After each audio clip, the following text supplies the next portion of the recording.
So, welcome to today's class. Can you hear me well? Yes, we can. Great. So, as you could see from the menu that I sent to you, the recipes, that today we are actually cooking with foods that came to us from many different parts of the world. And the reason that I wanted to cook with them today, because they are just so good for your health. And I wanted to tell you more about them so that you can incorporate them into your food and enjoy their qualities of nutrition and flavor. And the recipes that we're making today are extremely easy. And I understand that you are very active and busy people. And in order to cook at home, I didn't want to bug you with time-consuming recipes. I wanted to show you how to incorporate healthy, delicious food that you can prepare quickly, and you can also have in your refrigerator and reheat and enjoy for the next couple of days or so. So today we are going to be cooking soup that it's a coconut pea soup. And of course, coconuts come to us from the islands in the Atlantic Ocean, in the Indian Ocean, and from India in the Atlantic Ocean. And they are very versatile and very, very nutritious. And we'll be using both coconut oil and coconut milk. And I'm going to start with a different dish, not with the soup, because this soup doesn't really require a lot of work. And it is going to be ready very quickly. And also, I wanted to tell you that it is something that is pureed, and depending on whether you want it really silky or not, you can use either immersion blender or you can use a real blender.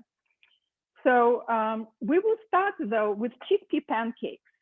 And chickpea pancakes, I know that a lot of people today have allergies, especially towards wheat. And I wanted to show you that you can make delicious pancakes that are far more nutritious than the ones you will make with wheat using chickpea flour. So chickpea flour, of course, has been an Indian staple for many, many years. And what is so special about chickpea flour is that it is low in carbohydrates and it is high in protein, and it is high in many different nutrients. So what I'm doing now is I'm showing you that besides measuring something into a cup, as I probably mentioned before, you can also use a scale. And scale is really wonderful because it gives you very precise measurements, and you don't have to, pack things, measure things. And this is the way that I'm going to do now to start the pancakes. So I am setting my scale, and I'm putting the bowl in which I will be mixing the batter, and I'm getting it on Pea so that it's 0. And then I'm looking at my package. And by the way, this chickpea flour, which is from Bob's Red Mill, I highly recommend. It is non-GMO. It says it's stone ground, and I tested it out, and it's a wonderful product. And then I'm looking at the back of the package, and it says that 1/4 cup is 30 grams. So I have both ounces and grams here. So my scale is set on grams. And then if 1/4 cup is 30 grams, then I need a cup. So it's 120 grams. So I'm just going to pour and stop when it hits 120 grams. Okay, and that way it's fast, and I don't need to measure anything or anything like that. So another ingredient that is very valuable and anti-inflammatory that goes into this recipe is turmeric. So we are going to put 1/4 teaspoon of turmeric, and always with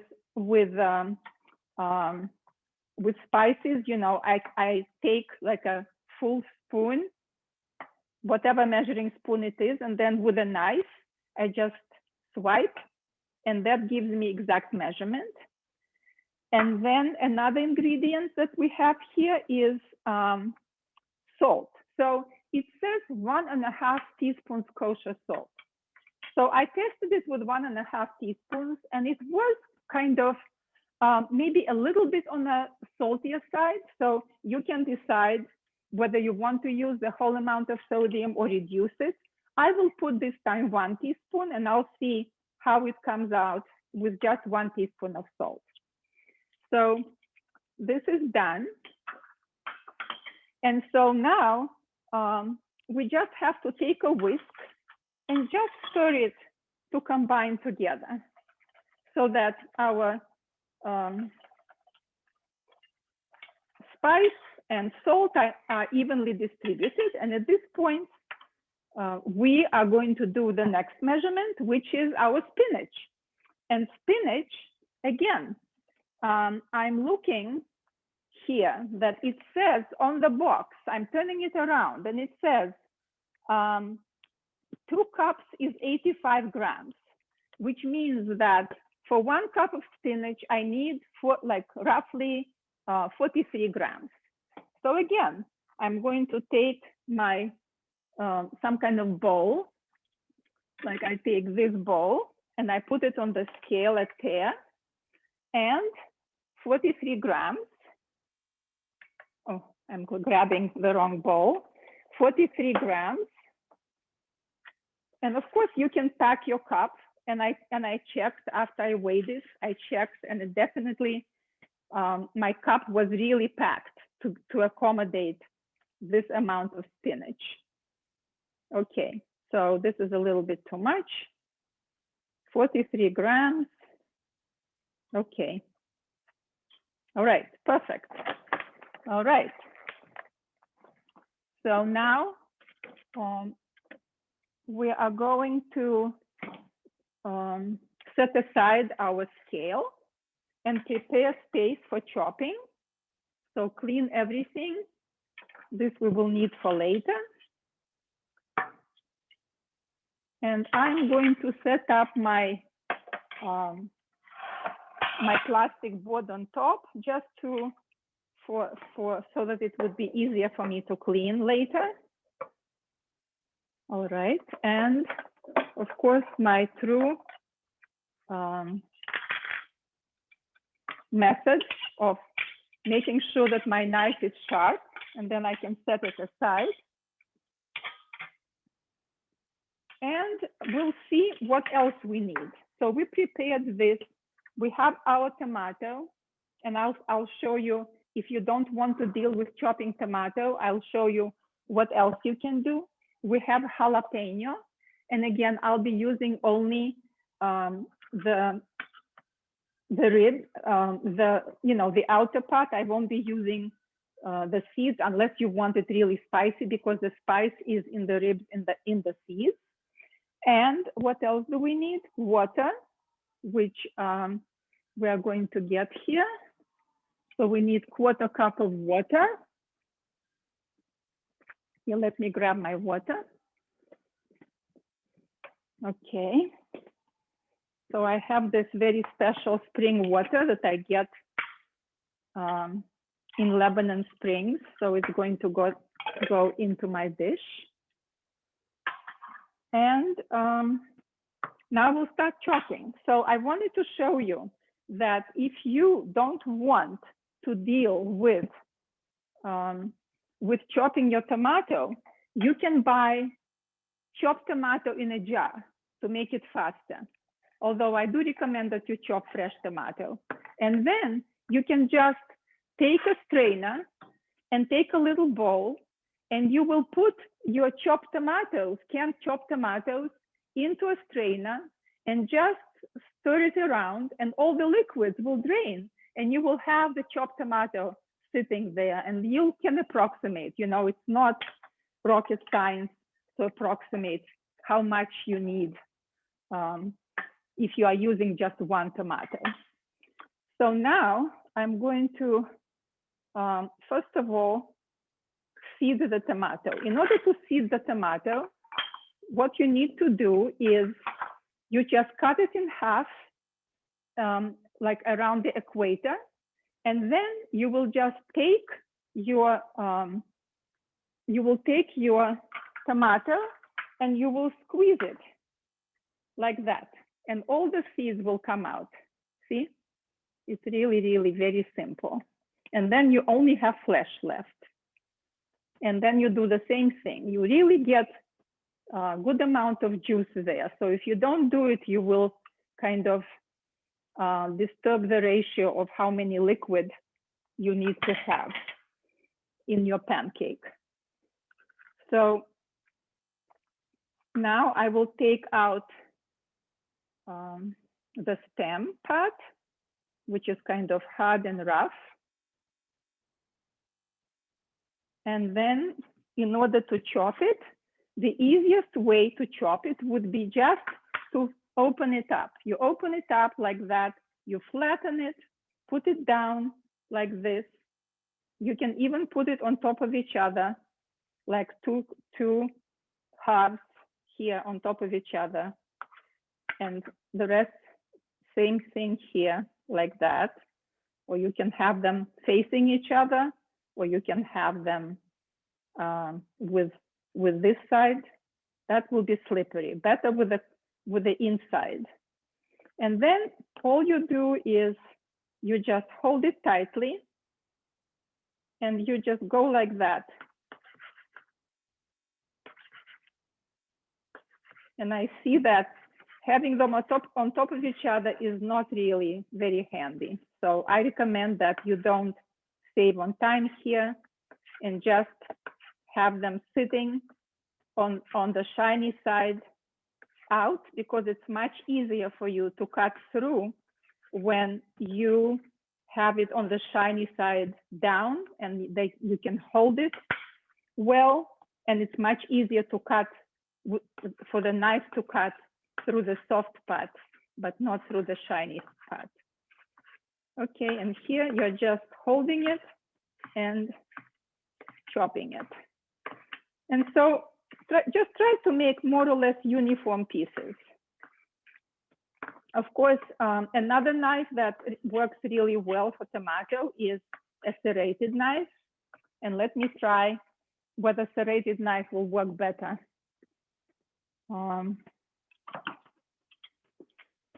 Because serrated knives are the knives that are specially meant for cutting tomatoes and not having a hard time cutting through the flesh.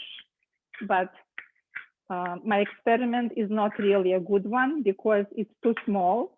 And so it's much easier just to hold it like that and to cut it. So once your tomato is cut, and of course, you know that tomatoes are really very, very good for us. They have lycopene, and it's considered really a good remedy, not remedy, but food for prevention of prostate cancer. And tomato has been touted as really very, very healthy food already for a long time. And especially when we have our native tomatoes, then we are really, really happy. I remember when I was working with the farmers market in Boston, that people were really waiting for these tomatoes to come in. They were asking, when are they coming? When are they coming? And so when the tomatoes came, then the only thing we were doing was actually letting them taste heirloom tomatoes. And most people didn't even know what heirloom tomatoes were. So if you catch an heirloom tomato at the farmer's market here, just go for it. It's very, very special treat. Okay, so now we are cutting the jalapeno, and I'm going around here at the base and just pulling out this middle. And then I can simply just take a spoon and just slide it down. See, I slide it down and everything is clean. All you need to do is just cut off this little stem. And the spoon can accomplish the rest. And you start at the tip Don't start at the bottom. It's easier to start at the tip. And then you just go like that. And all your seeds, unless you want to preserve the seeds, because some people like spicy food. So now we are going to go like this. Let me move this here and take this away. So we are going just to go like this. And as usual, I recommend strongly that you hold it really tightly and push with your knife. It's kind of like nice exercise for your arms, cutting your vegetables. And of course, if some people prefer to use their little processors for that, that's fine too. I like that they are not really bruised and that every piece is going to be separate. So now you're holding them and just chopping them. And then the spinach, we are going to do the same thing, chopping spinach, as we are doing when we are chopping herbs. We're just going to hold it tightly in hand and then cut it. And again, you can use your food processor for this. I know that there were questions whether food processor could be used. And yes, by all means, it can be used. It will be maybe a little bit different because when we are using food processor, then we actually kind of release the juices, and maybe the texture might be a little different because there is a certain ratio of water to chickpea flour for a reason, so that the texture of the pancakes is of, you know, certain, like density is certain way.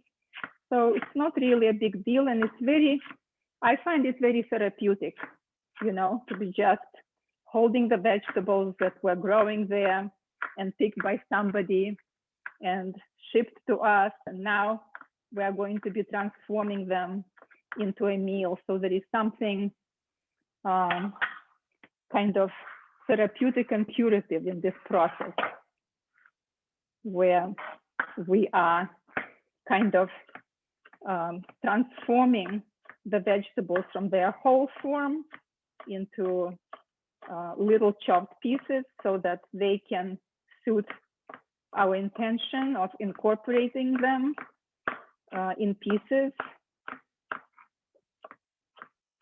And of course, I don't have to tell you how good spinach is for you. It has vitamin A and it has many phytonutrients, and it has iron, it's just wonderful food. So our vegetables are prepped, and now we are going to the herb. So the herb that's recommended in the recipe is cilantro, and I will put some cilantro, but I decided, as being true to myself, that I always like experimenting. I wanted to show you, first of all, basil is an amazing herb. It is it's very good for you. It's very aromatic. And it definitely, with tomato being there, I thought that it might be a good idea to use basil there as well, alongside cilantro.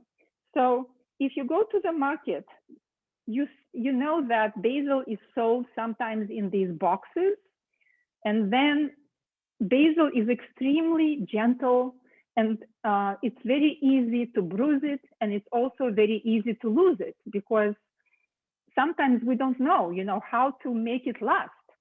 So what I do, I open the box, and then I unfold these plants, and I straighten them out, and this is what they look like when you take them out of that little flat box.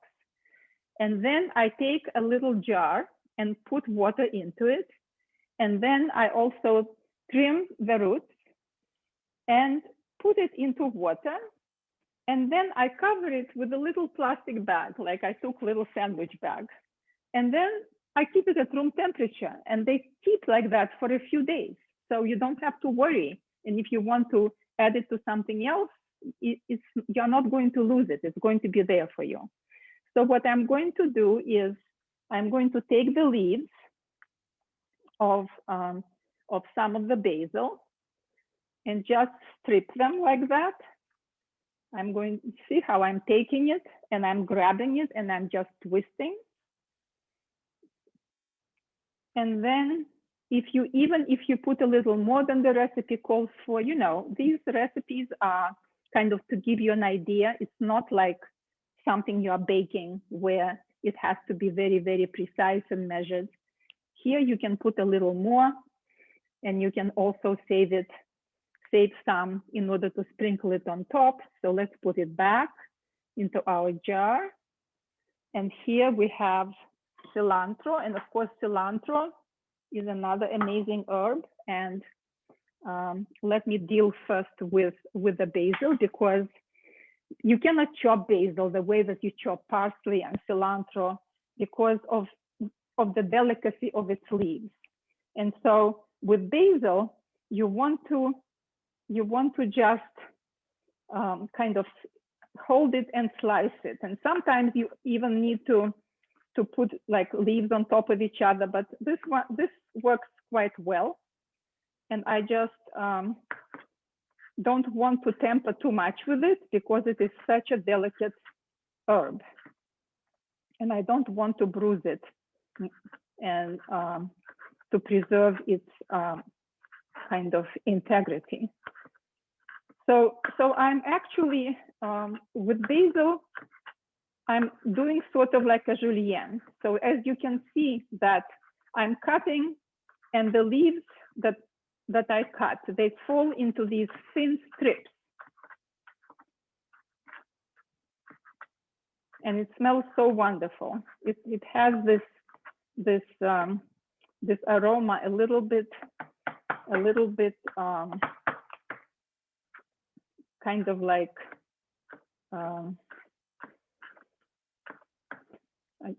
I'm thinking how to describe the smell of basil. It's very, very distinct. It smells unlike any other herbs, and it's really very, very aromatic. So as you can see, I didn't chop it that much with the cilantro that is already pre-washed. So I'm taking it, and I'll be using the stems as well, because these are not rough stems. These are not like close to the leaves, so I can use them.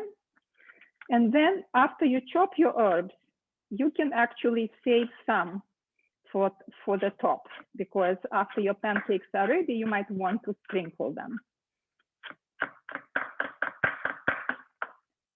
So after everything is ready, then you will start making your batter. And for the batter, all you need is water and these herbs. And this is just amazing that without any eggs and without any wheat flour, you can whip up something delicious and nutritious. Okay, so let's set them aside. I'll rinse my hands. Okay, and now we will proceed with our batter. So we will take a whisk, and all we need to do is add water. So let's see, how much water do we need?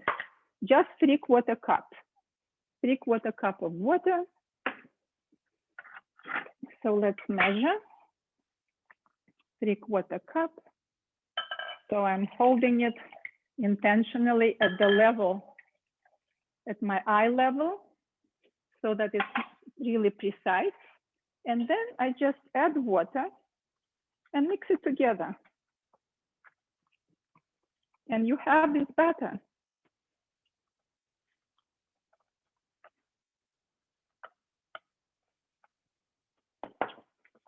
And chickpea flour is used in Indian cuisine very extensively.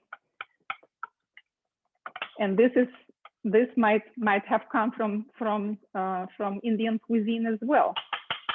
So now all you need to do is just add everything that you have reserved.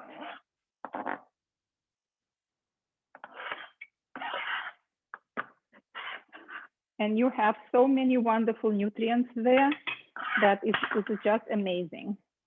And you are going to enjoy the flavor and as well as the nutritional value. And of course, when we're eating and we love something, we don't think about, what this food actually does for us. But it's good to remember that when you put something into your body, just stop and think for a minute. So you fold it in like that. Okay, and at this point, you can just let it sit a bit. And what I'm going to do, I will leave it for a little bit while I will start working on another recipe.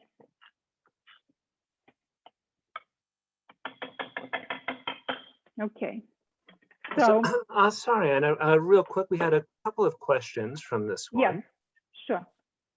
Sandy Pantorno has an FYI. Regarding kosher salt, there could be a huge difference in the saltiness between Morton's and Diamond Crystal.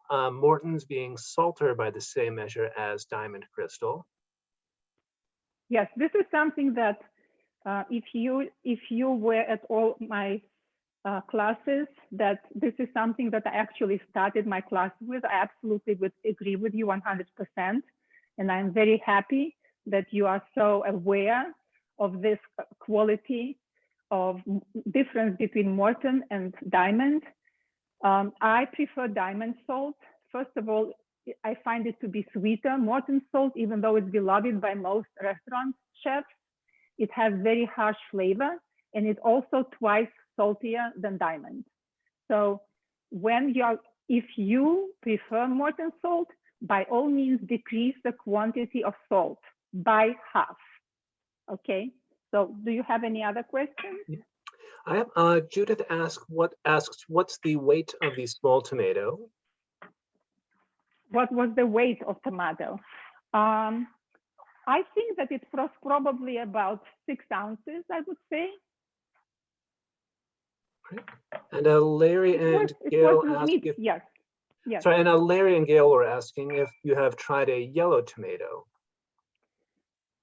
Well, you can use any tomato, absolutely. Yellow tomato, of course, in terms of colors, when you talk about colors in vegetables and fruit, then you know that the brighter the color, the more nutrients there are.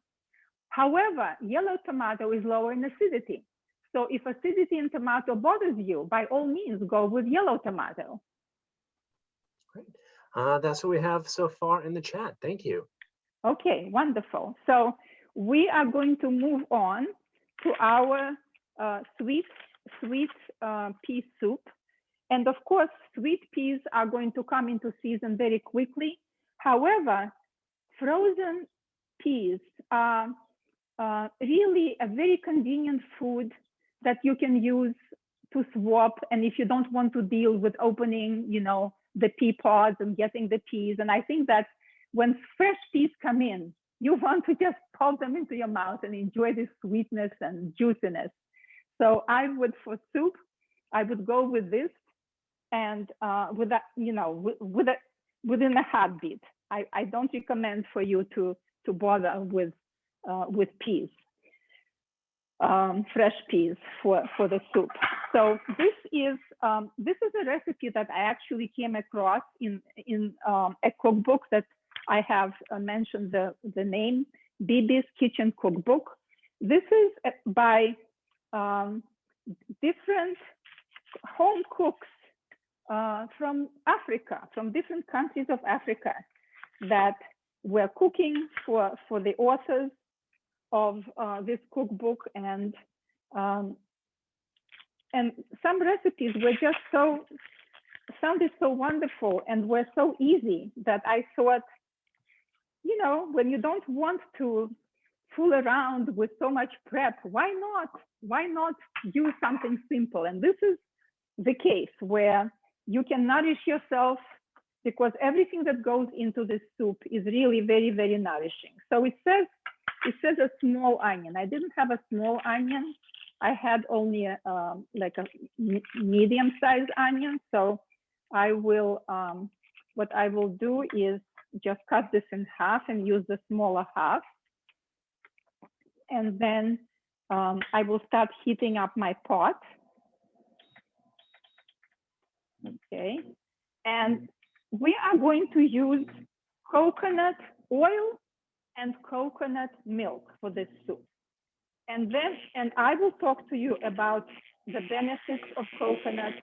Coconut is not something that I even tasted ever before coming to this country or was in my vocabulary, because in Europe, you know, where I lived in northwestern part of Europe, northeastern part of Europe, across the Baltic Sea from Sweden, and the food there, we were very far from the tropics, you know, where coconut palms grow. And so this was not something that I knew, but having lived in this country and being watchful for healthy food trends, I started paying attention that some years ago, I don't remember when coconut started being touted as a healthy food, that there were many points about coconut that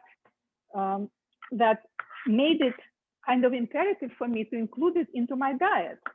And what I liked especially, even though there was so much conversation about you know, saturated fat and non-saturated, polysaturated, you know, there were so many different conversations about it. And dietitians always make recommendations for you for the period, and then they change their recommendation based on research. So it's kind of, you kind of have to trust your body, you know? You go with what feels good and then see how it works. And so this saturated fat, coconut oil, is really very good for you. And why is it good for you? So I'm putting 2 tablespoons and I'm adding my onion there. And then we'll continue talking about coconut. So I'm also taking a pinch of salt. And this has, the reason I'm lifting my pot is because it has heated a little bit more than I wanted. But coconut oil is very, it's not something that, you know, is going to burn. It has pretty good, like a hot point, high point, temperature point for cooking. So now I'll increase it again. So first of all, I wanted to let you know that when you are buying coconut oil, you want to look for extra virgin coconut oil that is also cold extraction, because in coconut oil that doesn't have any flavor, that's where it was deodorized and it went through certain process of refining. And then of course, when you refine something good, then you definitely take away good qualities of that food together with the refining process and change some chemistry of the food. And this is why I recommend to you that you stay with extra virgin, and sometimes, you know, it's if it's organic, of course, it's good as well, and cold extraction. So now we're going to be dealing with our, while this is cooking, And even though your recipe says that you should put everything together, but you know that I like separating the garlic from like adding it later, simply because garlic cooks so much faster and I don't want it to burn. So this is what we're going to do. While this onion is cooking gently, we are going to prep our garlic. And again, here it says that you should mince,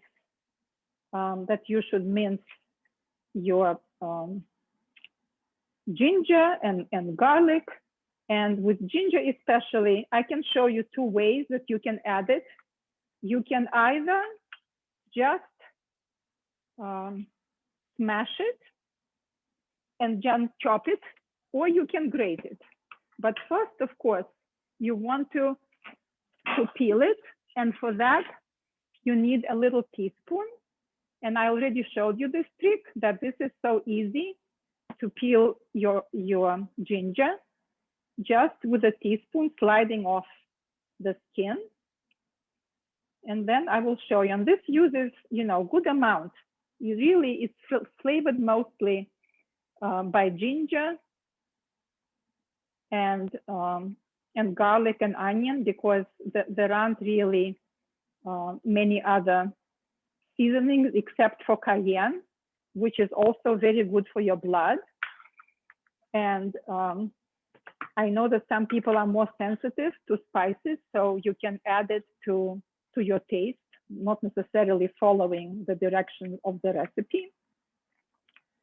So now that our ginger has been peeled, I'll show you. I think I already demonstrated to you how easy it is to grate it and to put it into your food, but I'll show you today another method. Okay, so let's just make sure that we are stirring this so that it cooks evenly and I can hear it. And that's how I know that it's cooking, and I can smell the smell is changing as well as the food is getting cooked. So we have all our prep here. So what you do, you can just take the ginger and cut it in half the long way, and then you can just smash it like that. And once you smash it, then it's flat, and then it's very easy to mince it. Okay, so that's how you do it. But I think that grating is just such an easy way to deal with processing it into smaller pieces that, and besides, it's getting pureed anyway. So we might as well just grate it. So my grater is right here, and I can just hold it over the pot like that. Let me push this aside so that you don't have obstructed view. Okay, and this is how you grate it. And as you can see, I'm not measuring, simply because I kind of have a feel how much I'm putting in there. But if you are not sure about yourself and you feel that you want to measure and make the soup once and see how it tastes, and then if you trust yourself not to measure, then just go ahead. But even if you put a little bit more or a little bit less, what you can do is at the end, when you are tasting your soup and you want it to have kind of a more pronounced flavor, then you can grate, as I showed you before, you can grate this ginger into a little bowl and then pick it up and squeeze the juice. And the juice will go into your soup, and it will flavor it if you feel that there isn't enough flavor. Okay, so now I will add just a little more salt, and it's not in the recipe, but you're probably familiar already with my way of cooking, that I just believe in this kind of cooking victim and proved to myself many times and read from many respectable sources that there is no way that you are going to achieve maximum flavor without seasoning your food with salt as you are cooking. There is some kind of magic, some kind of chemistry happens.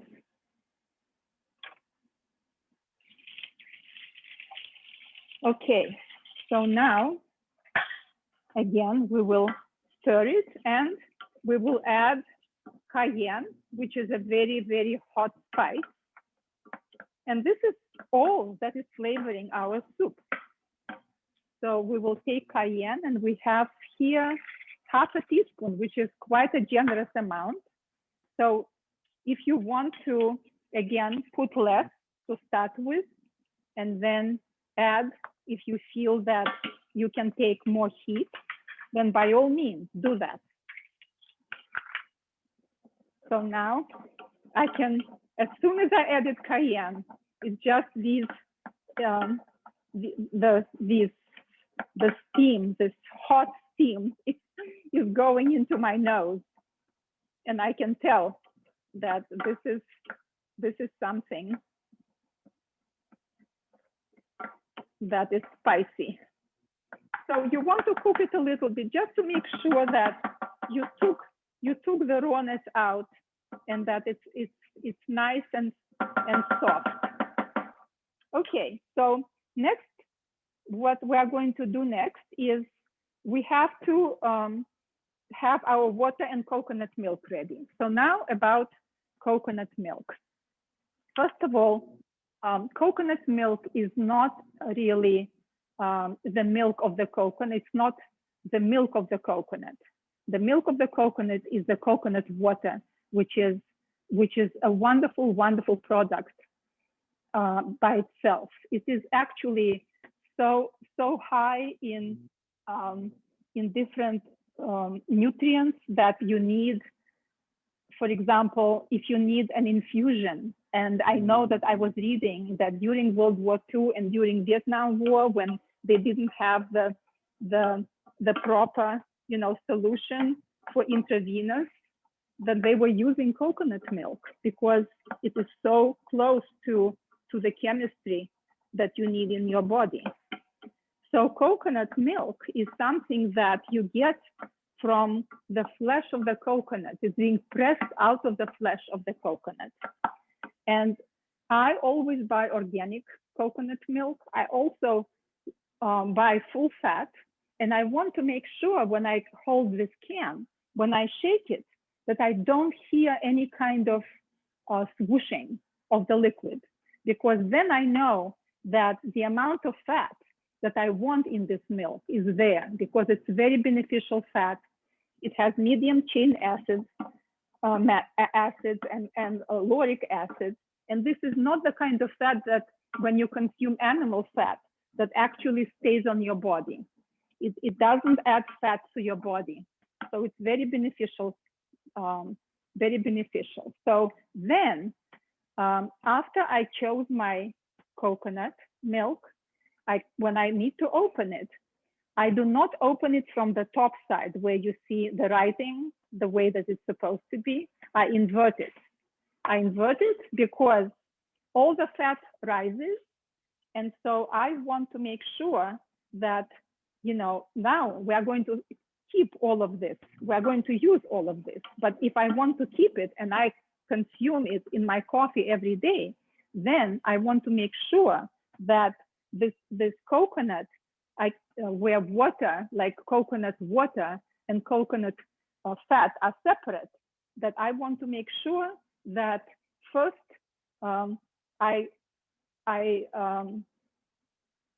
when I open, I have to deal with this liquid. So I'm looking now for my can opener, which I know I prepared. Oh, it's right here. Okay. So now I will reduce the heat and I will add the water before I deal with this. So we need 2 cups of water. So we will take water 2 cups. All right. We'll add it to our pot and make sure that you scrape everything that's on the bottom there.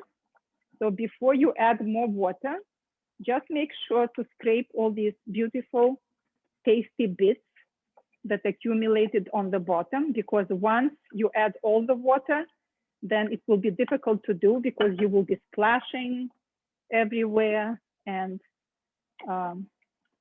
it's much easier this way. So I'm adding the water. Okay. And I'll add my coconut milk. So back to opening the can, and I will show you what I mean. Okay. So when you inverted your can like that, then you have this liquid, and I usually pour it into a separate little jar, and then the fat that is halfway, see, it is halfway coconut milk and halfway coconut water. And if you have to use in the recipe coconut milk, then what I recommend for you to do is just to put it into a little pot and combine coconut milk with coconut water and just warm them up together so that they become reunited again. And then you don't have like separately fat and separately coconut water. And by the way, this is really a very, if you are into smoothies, this is a really wonderful liquid like coconut water to add to your smoothie.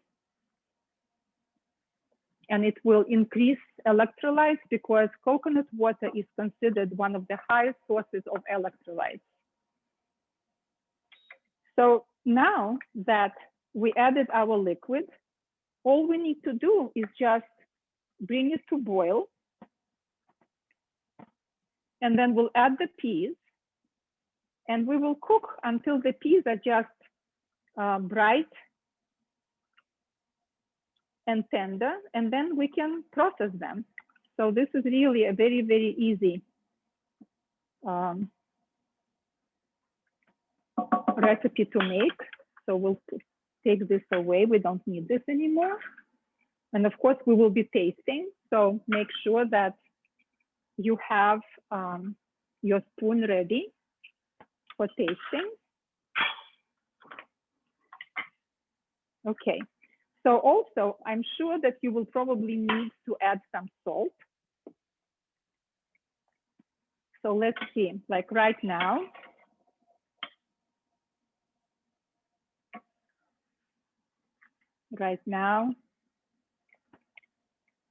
there is definitely salt missing. It's pretty spicy. So I will add like maybe a teaspoon of salt. And I can taste the ginger and garlic and the spiciness of cayenne. And of course, it's the peas that will make it sweet. So while it is cooking, we will proceed to our next recipe, which is salad with pistachios, crushed pistachios with fennel. Anna, is that all right if I throw in with a couple of questions from this last segment? Absolutely. Louise Frankenberg asks, would it still be tasty without the cayenne? Yes, yes, absolutely. It will be tasty without the cayenne. I think that if you know what you could add, because peas and lemons go very well together. So I would even flavor it with a little bit of lemon zest. So we can even try it, we can even try it here, even though there is cayenne, but when there is no spiciness and you want to kind of create a different character of your soup, then I think that lemon and peas and coconut will be a fabulous combination. So, yes, more questions? You see, speaking of, Enid Michaelman asks, where do you purchase your coconut milk? Coconut milk is available, like this particular coconut milk I bought at Big Y, but they have them in most supermarkets. And I find that Big Y just always has them. Some of them, you know, sporadically might not have them.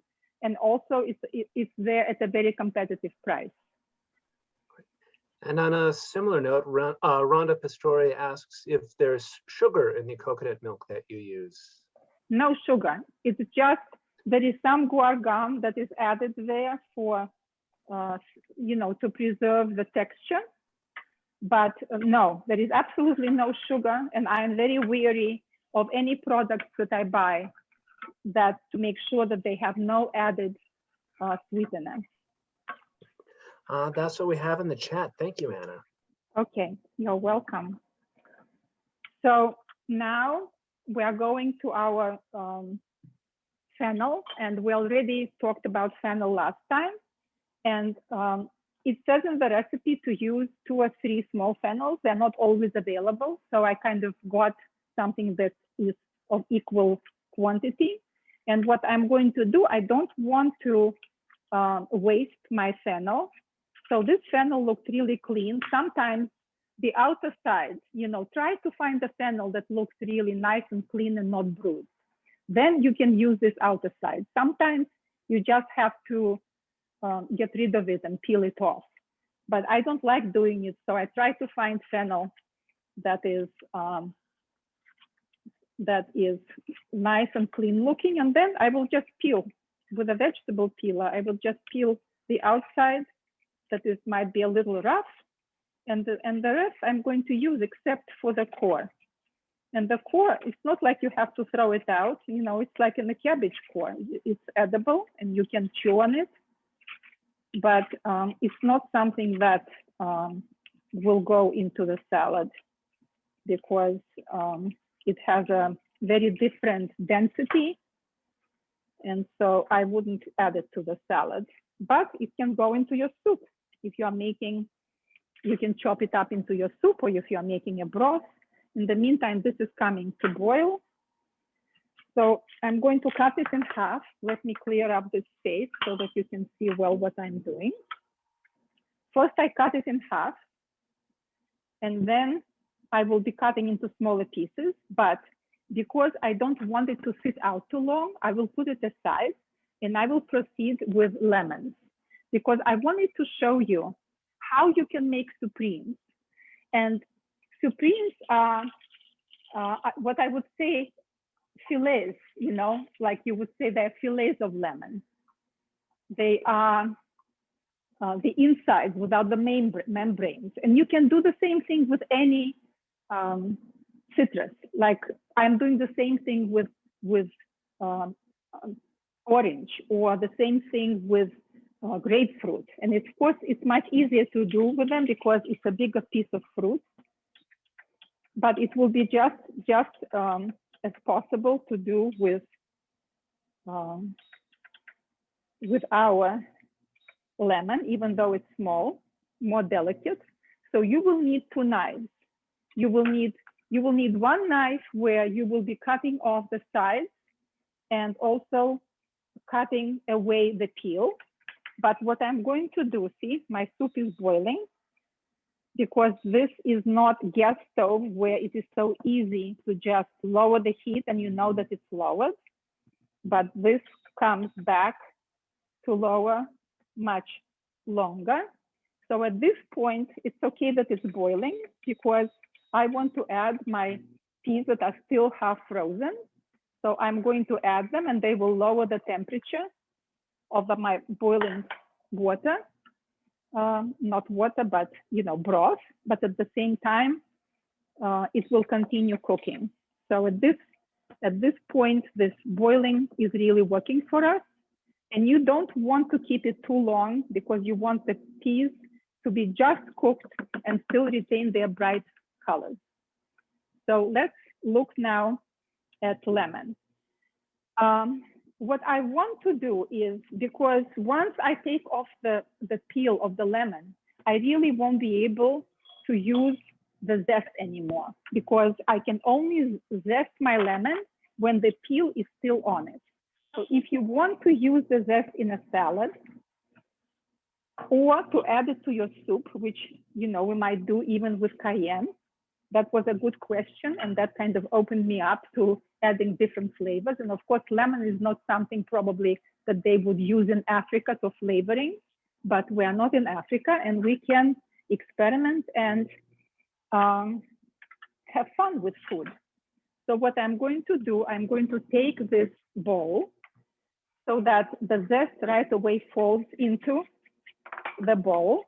And this is an organic lemon. So I know that it's really clean.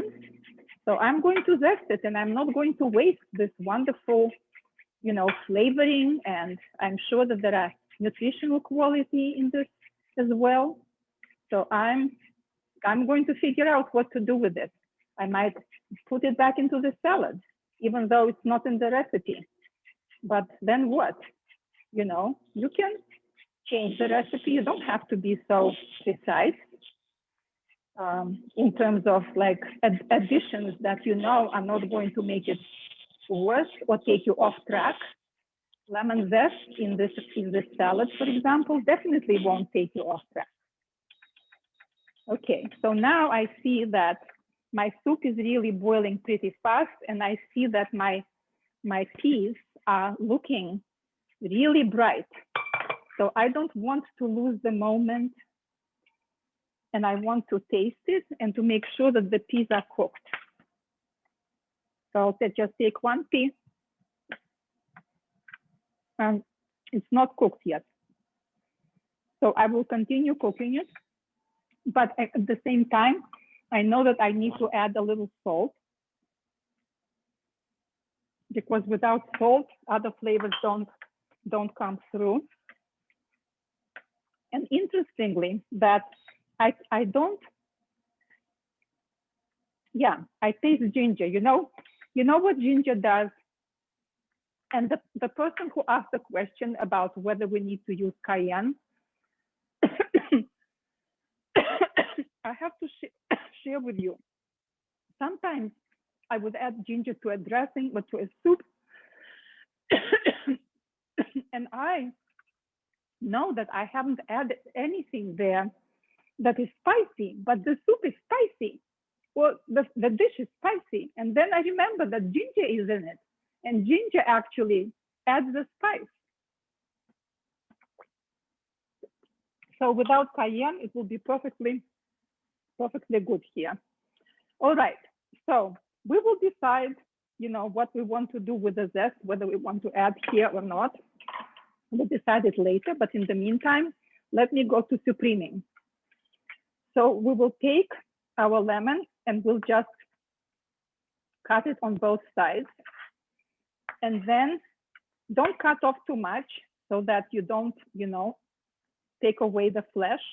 And then you can use this knife, or you can use a smaller knife, whatever is more convenient for you, but make sure that it is really sharp. And what you want to do is you want to just use this sewing motion. And you see, I have this special knife that is really very handy. It's kind of inverted knife. So because it goes along the curved surface, so it works really lovely for this particular job. And you are just pushing nicely down and doing the sewing motion. And make sure that you don't take away the flesh. Just try to stay as close as possible to the flesh to make sure that you remove membrane, because membrane is bitter and you don't want it there.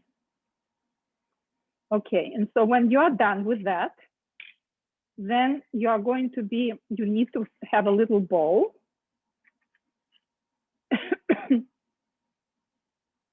Something fell into my throat and now I'm coughing. I inhaled a piece of something, which is not a good idea. So you have to be careful when you are cooking and talking that you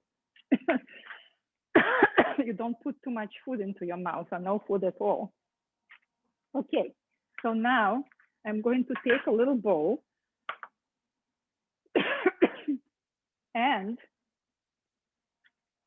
I will take the knife, and you see where you have these ribs kind of visible. So you are going to do the same sewing motion and then kind of angle it a little bit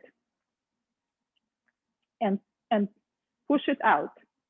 Do sewing motion to separate the membrane and then angle and push it out, cut it off. And that's how you do the whole thing. And so the interesting thing about this salad is that usually fennel is paired with orange.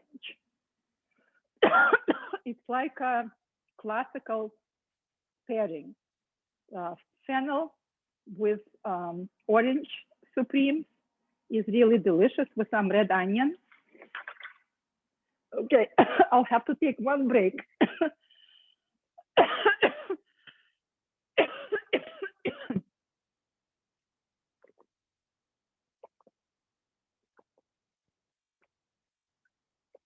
Okay, I think I'm good. So I'm going to also take this juice, whatever juice is left there, I'm not going to throw it out, but I'll take and squeeze with my hand and squeeze out everything that's still left there, except of course for the pits. I don't want the pits there. Okay. And now I'm going to do the same thing with the second lemon, so that we have enough lemon for our salad.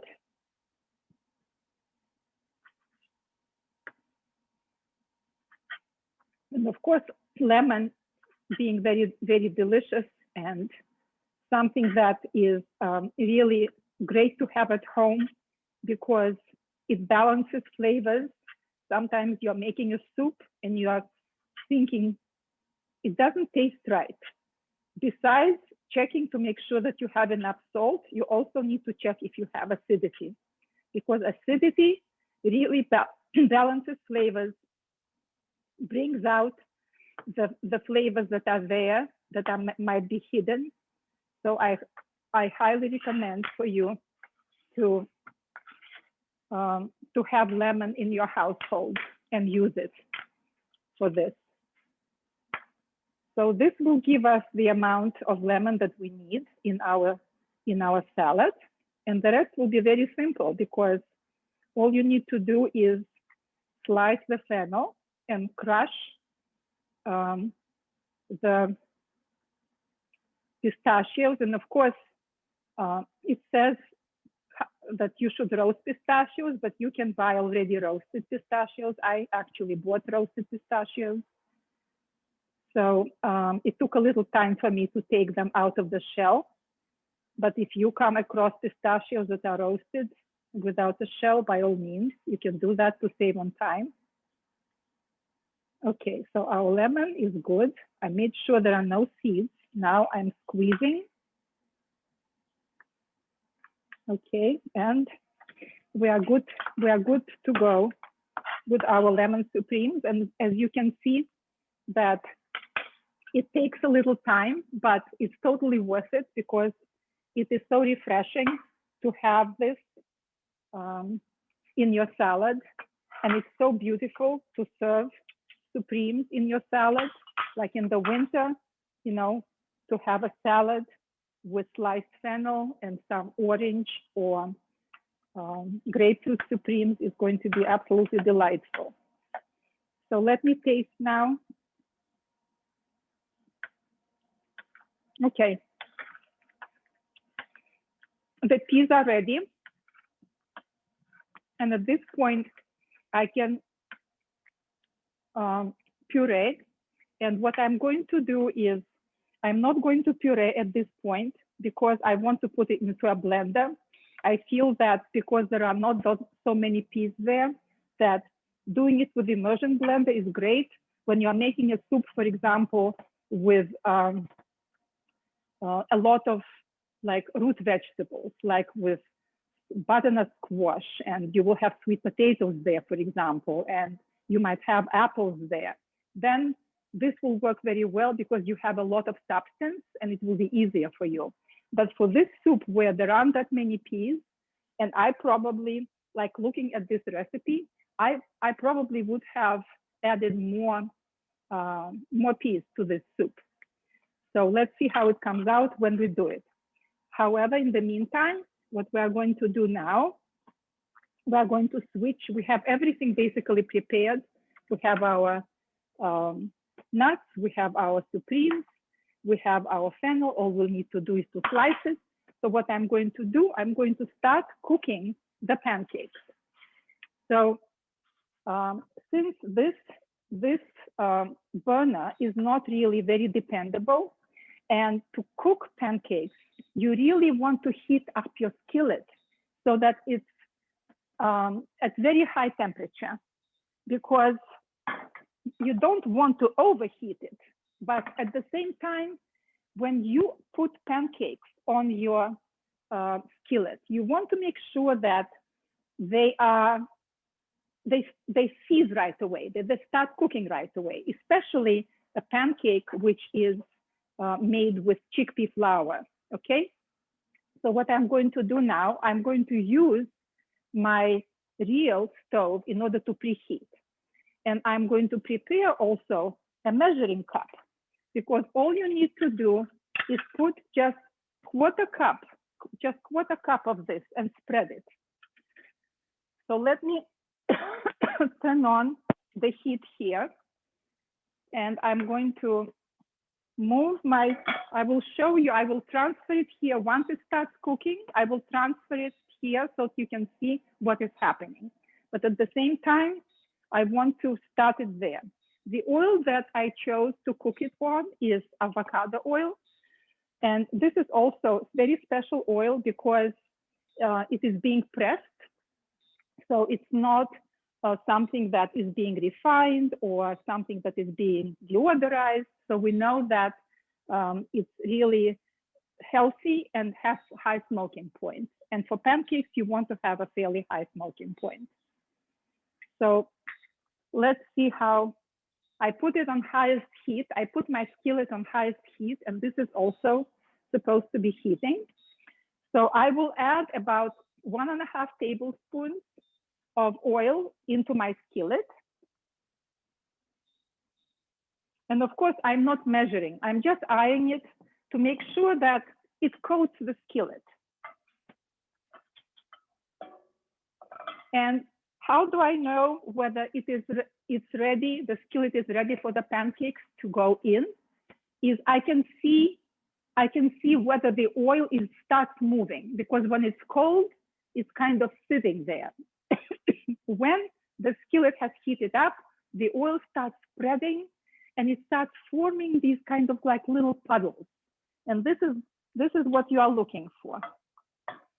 So I can see now that my oil is moving around very easily.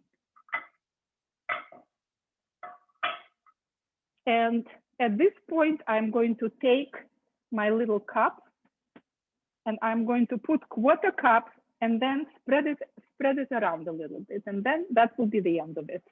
Then it will start cooking. Okay. So you want to spread it to have about 4 inches in diameter. So I'm taking just quarter cup.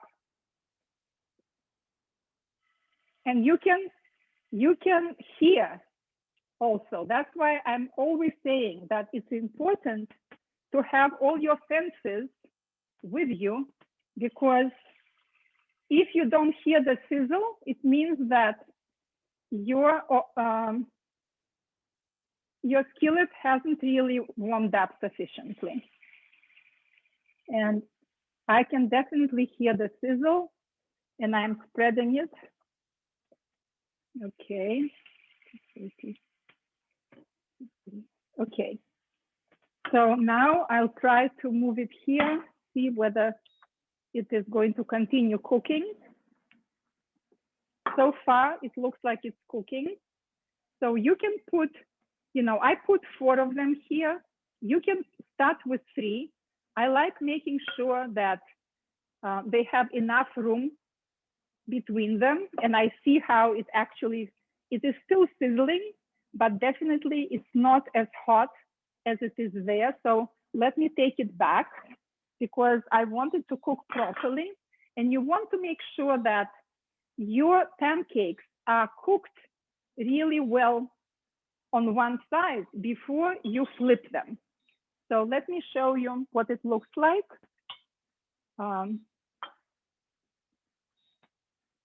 So the interesting thing is that you would think that you wouldn't see any bubbles happening there because there is no egg, there is no leavening, but there are bubbles, and that's so interesting about these pancakes, that I couldn't imagine that they will be kind of fluffing up even without any kind of chemical leavening or anything that adds leavening. Okay, so you can see that the sides already started browning. That's what we are looking for. The sides are browning, and sometimes you need to rotate the pan because sometimes you have more heat on one side than on the other. So you want them to cook evenly. And when you see that you still have some raw batter inside, although it starts, the heat moves to the middle and it starts cooking. So you see what they look like? Yes. So now I'm ready to flip them. And at this point, I will add a little more oil so that they are again cooking. So I will just drop some oil and flip them, because I'm doing it, one at a time. So that's how I'm adding my oil. But you can also just put some oil there before you start flipping them, and it won't be absorbed. Also, another reason why you want to cook it at fairly high heat is because when the heat is too low, so what happens is that the oil will be more absorbed into your pancake. And in order for it to serve the reason that we want it to serve, in other words, to give it crispiness and cook properly, we want it to be at higher temperature. Okay, so while this is cooking, and we are going to prepare a plate for them when they are ready, we can actually start cutting our fennel. So what we are going to do is we will prepare, you can either take some kind of bowl where you are going to be placing the fennel. I like preparing just a technical bowl, some kind of metal bowl or a different kind of bowl that you have, and then transfer after I already dressed everything, but it's up to you. So I'm going to grab a bowl.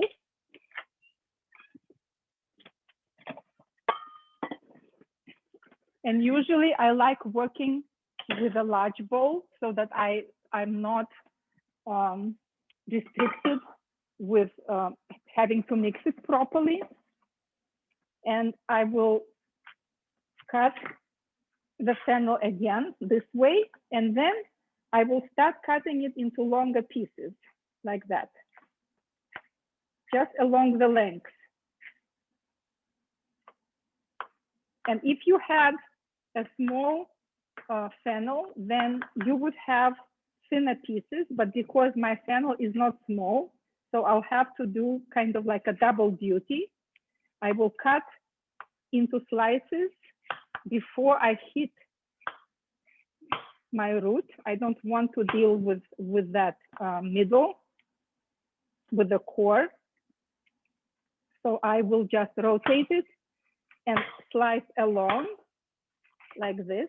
And of course, if you have fennel that is small, then I can guarantee that also it will be more tender. But here you can just take and kind of cut it into smaller pieces, just like that. And then take your bowl and move it into your bowl. And then proceed with the rest. So let's go back to our pancakes and see how they are browning. They are browning very nicely. So I want to make sure also that they are not just brown, but also that the vegetables there are cooked through. And so it will be really lovely to eat them. As you can see, this is still kind of pale. So I'm going to keep cooking it. I don't need to add any more oil. There is enough oil there. And in the meantime, I will finish cutting my fennel. And I find that using this kind of motion with a knife is easier than pushing it down. So if you just go and kind of drag it to yourself, then you are able to cut these thinner pieces and cut around the core. And then you don't really have to cut it again. You can save yourself time. So we'll put it there again and we'll finish with the rest. So we'll have kind of a equivalent of 2 or 3 small, so you see how I'm cutting. So I'm putting it towards myself with the smooth side and away from me with the cut side. And then I'm going to start cutting, like either going this way or going the other way. It's whatever you find easier. But it looks like you are shaving it. Like you are shaving it from the top towards the core. And when you come close to the core, then you know that you don't want to touch it. So what you can do actually, you can just cut away the core like that. And then you can place it this way and continue. Continue the same way that you were doing. It just will be a little bit more difficult for you to hold. So I think that probably having it sitting down, as I always advocate, to have it flat, even if your pieces are going to be a little bit shorter, it's okay. Some will be a little longer and some will be a little shorter. All right, so we will add it to this again. And let's check our pancakes. And the pancakes look ready to me. So you can eat these pancakes. They say that they are very good with lamb or chicken, but also you can just use it with, you can have some yogurt and sliced cucumbers and scallions. And I'm going to send you tomorrow a very nice, like special topping that you can use as a dip, or you can use as a topping for this, or you can just put it on top of your, if you serve some kind of fish or meat in the summer, it's wonderful. It is cucumber and garlic and yogurt. So I know that you will enjoy it. So in the meantime, let's get back. Let's cook a little longer and get back to our fennel.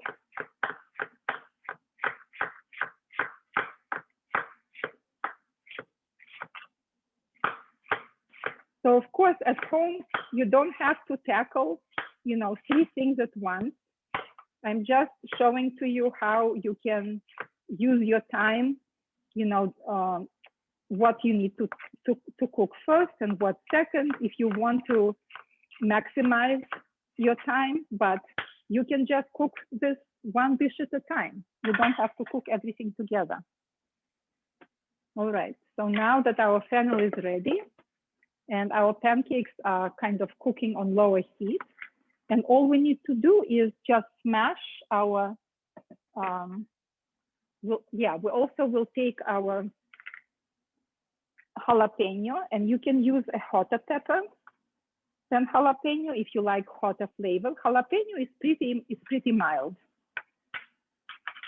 Again, we are taking out this core to get rid of the spiciness. We will chop them, and it will make a very nice addition to the salad because there will be a little bit of spicy flavor and a little bit of sourness, actually quite a bit, not just a little bit. And then I will bring my blender and we will blend the soup and we'll see how it tastes and we'll balance the flavor, and then our meal is ready. Okay. And of course, this salad will go very nicely with these pancakes as well because it has tartness.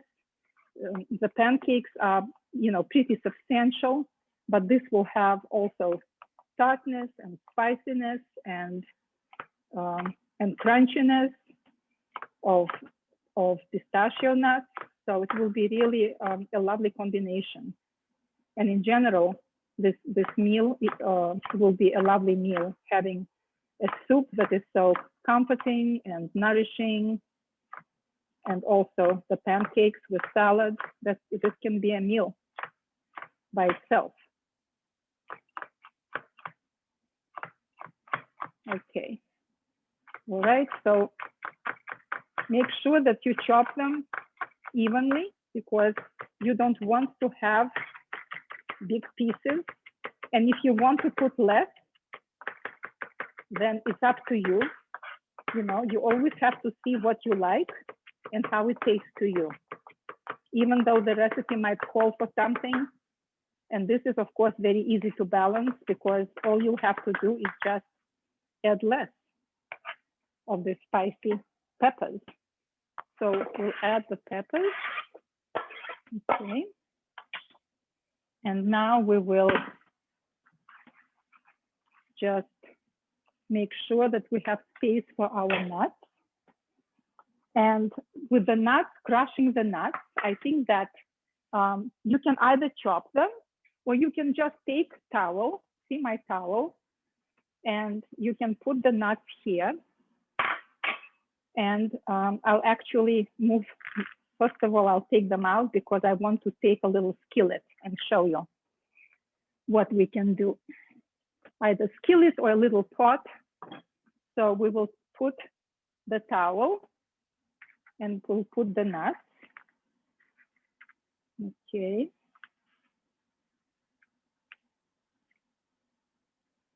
And then you just fold over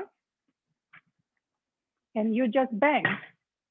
Make sure that you don't have anything sitting on your board because it will start flying and you want to avoid that for sure. Okay, so you just bang and your nuts are crushed. Okay. I hope it wasn't too loud for you, but they are ready. So we will save them for putting them on top. So I will put them back into my bowl, move them from here to here. Okay. Put this away, clean my surface. And let's see what is happening with our pancakes. So our pancakes are definitely ready. And I want to show you how it will be nice to plate them. Like you can take, like this is like good for individual serving, but you can take definitely like a bigger plate where you, like if you make a lot of them. And see this, these are some ramps that I have, and this is a special plate that my friend made for me, and my children bought it from him. He makes these very special plates with ramps and different other edibles. And then I'm just going to take the pancake and place it on top like that. Okay. So it looks very pretty. Okay, so it looks lovely. And then what you can do also, I'm turning it off. What you can do, you can just take some yogurt, and Greek yogurt is a good choice for this. So you can take some yogurt and just put some of it on top, like that. Or put the sauce that you will get the recipe of the sauce. Or put some sliced cucumbers over it and some scallions. So this is a lovely dish that you can serve to company or enjoy yourself. And in the meantime, I'm going to now deal with the salad. So all you need to do in the salad is you just need to mix these ingredients. And the dressing is very easy. You actually don't even have to like create a dressing, meaning like separately make the dressing, because all you can do is just put your lemons, put your zest, and I will save some zest, maybe I'll add it to soup.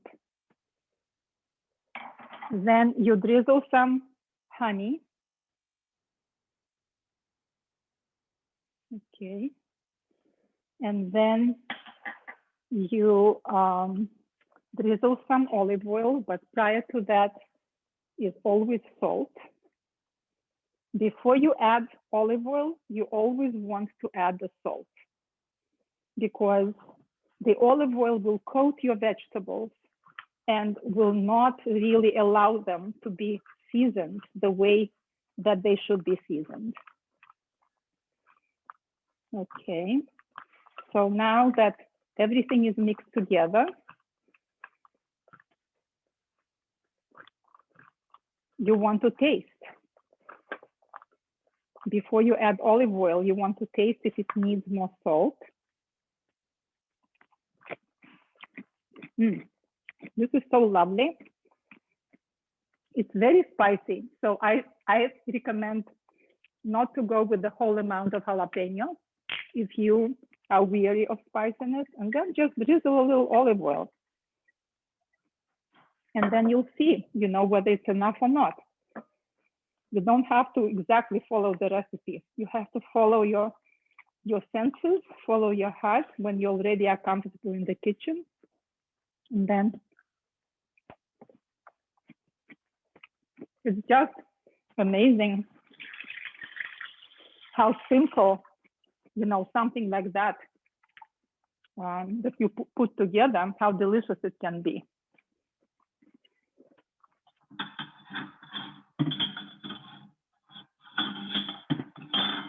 And I'm grabbing on purpose, I'm grabbing a black plate on purpose so that it would be more contrasting to serve, because this is a light salad with not too many colors.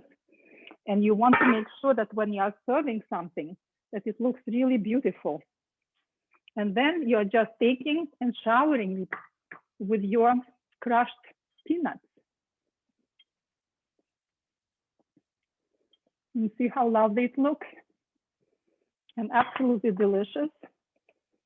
And then you can also take some of the fronds and just place them in the middle to decorate. And it looks very appetizing and lovely. So this dish is ready, and this dish is ready, and we'll just process our soup, and it will be ready as well. And just let me know if you have any questions while I am making room for the blender. Yeah, this is looking fantastic, and we only have a couple of minutes left, I'm afraid. Yes.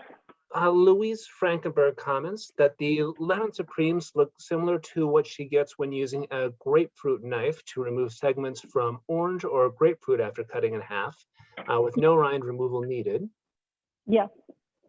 Well, it's up to you. You are the judge. If you feel that it works for you, I showed you this method because this is actually a good method to use. And I showed it to you because in order to take with a special knife, in order to take the segments out, you actually have to cut something in half. So your segments will look different. They will not look like supremes, but they will look like pieces. So if this is fine with you, then perfect. By all means, use this method, whatever you're comfortable with. But this is something new to learn. And if you're open to learning something new, then by all means. Mm-hmm. So do you want me to go ahead and process this soup, or we'll finish? Two more quick ones. Rhonda Pastoria asks if the fennel can be sliced ahead of time. Yes, fennel can be sliced ahead of time. You can place it in ice water in the refrigerator and just pull it out. And that's what basically most restaurants do that. When they prep for your salads for serving, and they have radishes or fennel or these kinds of vegetables, they slice them, place them in ice cold water. Then before you serve, make sure that you have a towel or paper towel that you drain and place them and pat them dry, because otherwise water will dilute all other flavors. And that's it. Good to know. I will keep that one. Sandy Panterno asks if the pancake batter could also be thinned out to make a crepe.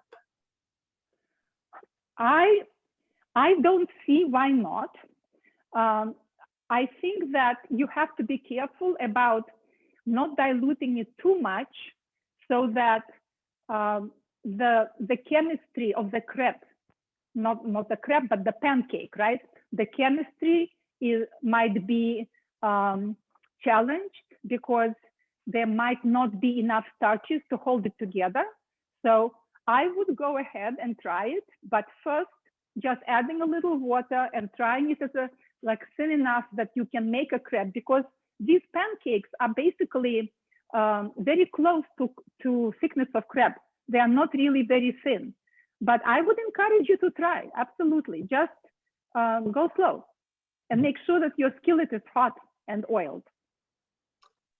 And then finally, a two-part one. Louise commented that she prefers to have texture in her soups. I'm wondering if the soup would work without pureeing it at all. But then Sandy responded that in some recipes you can do both, puree a little bit and then add more whole peas to the soup later on and heat up. Would that work with this? Absolutely, yes. I would definitely use the method that Sandy, right, has recommended. That I would not puree it partially. Like, for example, I would do if I were making soup with chunks of cauliflower and squash, then I would just do bursts of puree, right? But with peas that are so small, I think that what I would do is just puree everything, and then before you're ready to eat it, I would drop in fresh peas when you're reheating your soup. Would that work for you? It sounds delicious to me. Yes. Perfect. We have just a couple of minutes left, but yeah, we'd love to see this soup finished off. Okay.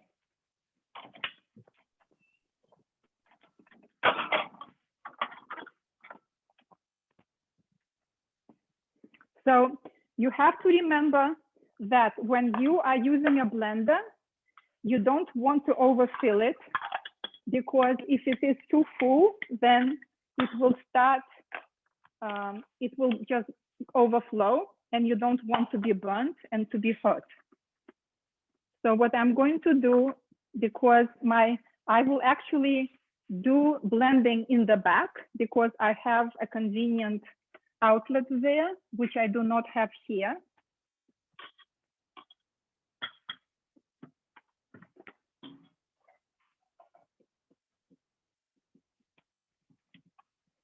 And as you have guessed, I again with that pancake batter, that it can sit for a while. So I haven't finished it, but I'll be able to do it, you know, at a little later when I'm done with this.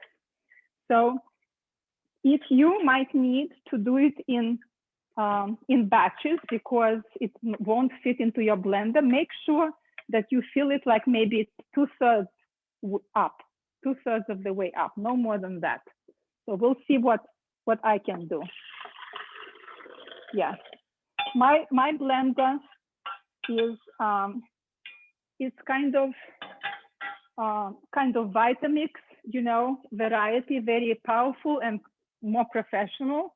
And it is I filled it halfway. Also make sure that you don't pour very hot soup into your blender because that might explode on you as well. And it's a good idea to have a towel that you will keep around it. And you can start.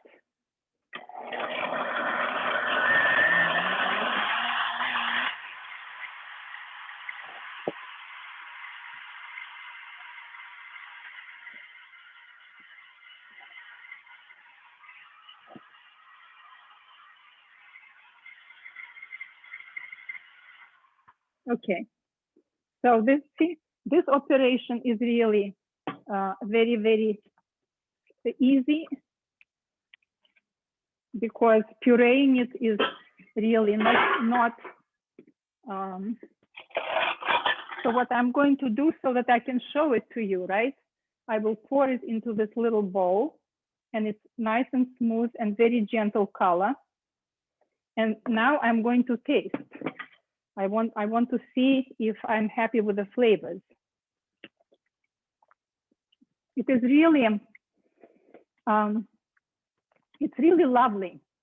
It tastes very nourishing. It gives like sense of fullness, of course, from the coconut milk. At the same time, there is sweetness, a little bite, not too much really. I was afraid that it will be too spicy, but it's not bad at all. And it's very comforting. So if you feel like you want to just relax, this soup will help you do that. So I don't know even if I would add lemon juice to it. This is something that you can experiment with on your own. But as you can see, it has a really lovely pale green color and nice little foam. And what you can do is you can just take some cilantro that goes very nicely with coconut, and you can just chop it. And by the way, the pancakes also, I didn't sprinkle any chopped herbs on pancakes, but this is absolutely something that you should do, especially if you put some yogurt on top. So you will take this, and of course in a nicer bowl, it will look very beautiful, and you can serve it like at the beginning of your meal. It will be very special and so easy to make. Fantastic combination. So I'm very grateful. I'm very grateful to you for signing up for my course. I hope that I have demystified some of home cooking for you, that I have inspired you to go that route and to make some of the dishes. And if you have questions in the future, you can always email me. It's annagershenson@gmail.com. I'll be happy to answer your questions, or if you are missing something, I'm there for you. And enjoy the beautiful season in the Berkshires and be well. Great. Thank you, Anna, once again for this. A lot of love coming in for you and the course and your recipes on the chat. And I think at this point, all of us are starving. Sorry, all right. I didn't mean to make you starving, but that's it's a good thing. I think we're excited for it. Yes. All Okay. Right. Thank you, everyone. Bye-bye. Take care. Bye-bye.